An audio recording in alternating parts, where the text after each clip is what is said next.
Күйүп кеткен имарат 3 жеке ишкерге караштуу. Алар градиент май алмаштыруучу, автоунаа тетиктерин сатуучу жана автоунаа оңдоочу жайлар. 6 жылдан бери автоунаа тетиктерин сатып бизнес кылган Эрмектин товарлары 2 саатта күйүп кетти. Унаа тетиктердин баары кымбат баалуу автоунаалардыкы болчу. Lexus, Toyota, Land Cruiser сыяктуу. Ал бир жума мурун тийиштүү товарларын алып келген.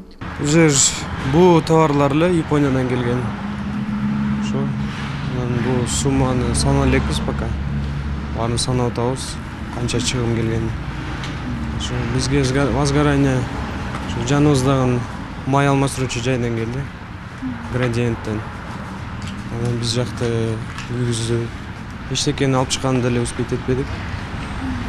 Основном ушундай эле. Сиз келген убакта уже күйүп аткан. Мен келген убакта ошо градиент май алмаштыруучу жай уже күйүп аткан болчу. Биз ачып, бул жерге кирсек уже түтүн толуп калыптыр. Биз эчтекебизди алып чыга албай калдык. Уже адамдын өмүрүн уже коркунуч келтирип калды, балдарды киргизбей койдум. Имарат бири-бирине жакын жайгашып, өрт коопсуздугуна жооп берген эмес. Бирок айрым ишкерлер өз товарларын сактап калууга үлгүргөн. Мен уже келгенде, почти мына жерге чейин келип калганда өрт өт келип мына жерге чейин түтүн уже илгенге невозможно. Биз где-то мына жерде 1000ден ашык адам болду. Просто эшикти момент ачып калдым. Ичинде 3-4 машина болчу эле. Просто эки эшикти ачтык да адамдар уже сүрүп алып чыктык. Алып чыгып мыналар бүт тазалагандан кийин анан өрт келди да мына жерге чейинчи. Мына жерде уже күйүп атканда пожардын аркага суу себип өчүрүп калды. Ошо.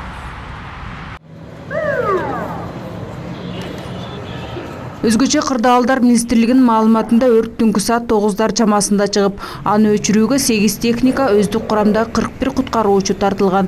Май күйүп жатканда суу чачылып, өрт кайра күчөгөн. Тилсиз жоо коңшу дүкөндөргө чейин өтүп кеткен. Жыйынтыгында өрт өчүрүүчү кызматкерлер түнкү саат 1:30 өрттү толугу менен өчүрүп бүткөн.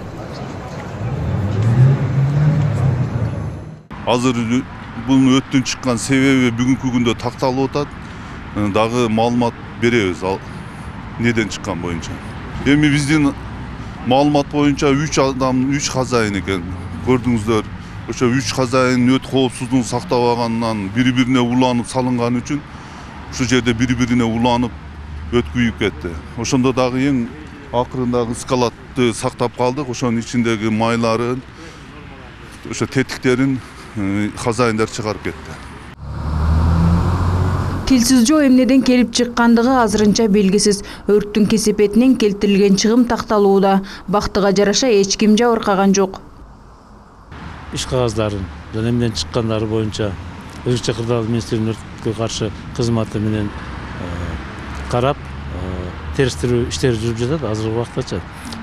Биринчи көргөн адамдардын айтканына караганда, биринчи ушул бокстан чыккан деп атат, ошол жерде ачып кеткен азыр булардын ээлерин тактап атат. Бул жерден Санжар деген жигит ушул арендага алып иштетип турган учурда өрт кырсыгы болгон. Жанында дагы ушул май алмаштыруучу пункттагы өрт кырсыктары болгон. Мен айтып кетерим, ушул Ош шаарынын тургундары, бүт эле көрүп жүргөн телекөрүүчүлөргө ушул кайсы жерде кандай иште алектенип иштенбесин, үйүндө болобу, өрт кырсык эрежелерин алдын алуу боюнча коопсуздук эрежелерин сактаса, бир жагдан өзүн аман калтырат, анан өзүгө тийиштүү болгон ушу мал мүлктөрүн аман сактап калат деп ойлойм. Быйыл Ош шаары боюнча 198 өрт кырсыгы катталган. Алардын көпчүлүгү турак жай, мекеме ишканаларда болгон. Феруза Ашимбаева, Айбек Үсөнұлы, жаңылыктар.